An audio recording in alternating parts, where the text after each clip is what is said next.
Welcome to Convention Reviews.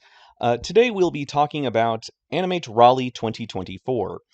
This is an interesting convention due to the fact that it's actually a sister convention of GalaxyCon, which is a pretty big for-profit convention that occurs mostly on the East Coast.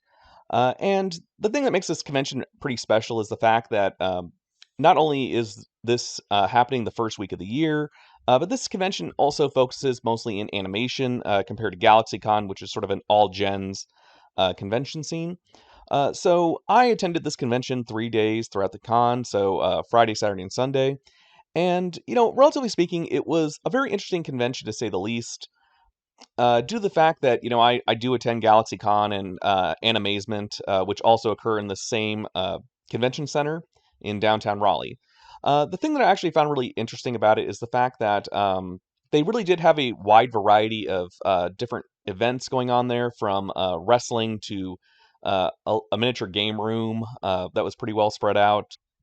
One of the other things that also made this space really interesting is that they also had a booth that was also giving tattoos, which is normally something I do not associate with conventions, to say the least, but that was definitely a thing.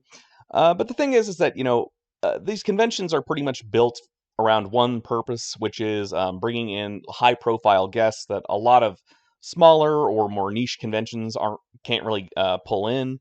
And at this one in particular, they did have a pretty decent amount of guests, especially from the anime sector, especially from the California and Texas-based studios. But there also were quite a few people from Adult Swim or Cartoon Network's After Night block, specifically from the Aqua Team Hunger Force, as well as the Boondocks creators as well, which was a pretty nice treat to say the least. Some of the other voice actors that were also invited to this were also some interesting cases where they had a handful of people from Disney, especially some of the Renaissance era stuff, as well as all the four main girls from Ruby, which is a very popular online series from Rooster Teeth, as well as a number of professional cosplayers, which you normally don't see at events like this. But really outside of that, there definitely was a handful of panels throughout the weekend, of varying quality to say the least, as well as tabletop gaming and other events involving like Pokemon card trading and which was cool. One of the I'd say highlight of the panel events was actually a really funny comedy group.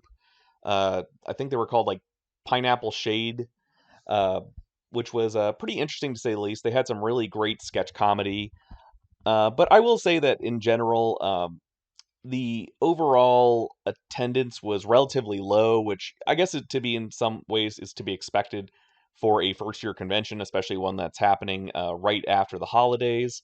And I definitely would say that compared to Animazement, which generally pulls in about 12 to 14,000 people, it relatively speaking was a little bit on the lower side. I'd probably say maybe around 6 or 7,000 people attended. But it seemed like a lot of people were having fun. I will say that I didn't really see a lot of people that did the multi-day badge, but of those that did, they seemed like they were enjoying themselves.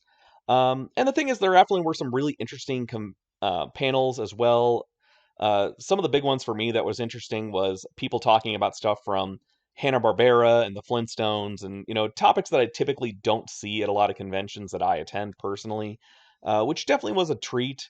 There definitely was also some really unique After Dark panels that I think were really the biggest attraction of the entire day.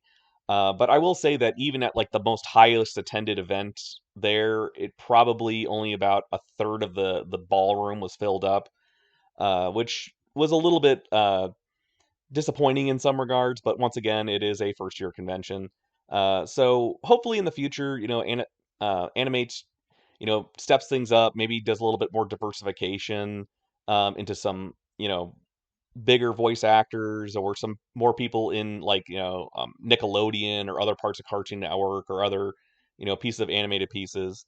I will say that probably one of the highlights of the weekend was actually Johnny Young Bosch, who was there with Michelle Ruff, two of the big members of Bleach, and he actually was celebrating his birthday that weekend, which was pretty cool. Overall, I think the voice actors that were invited were amazing. I think they really kind of showed a lot of interest into the crowd, and relatively speaking, it was a very good experience with all of them. I think the only thing that I would say, like convention wise, it definitely feels more like this was an anime convention that couldn't commit to being an anime convention, which is seems a little weird to say. But overall, I think maybe in the future they'll definitely get some more people, especially as this thing starts developing more.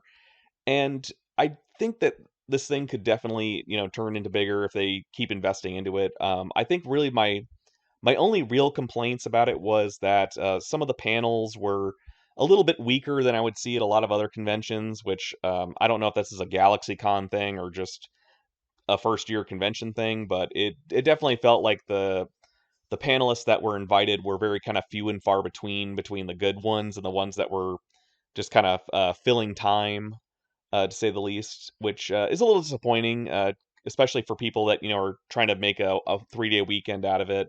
But I definitely would say that for at least this first year, the people that really benefited the most were the ones that had bought it for 1 day.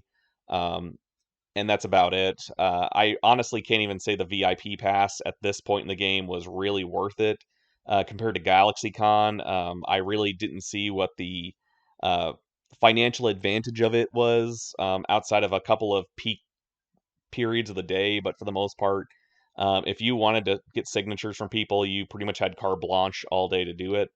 But like I said, overall, for its ups and downs, it definitely was a fun convention.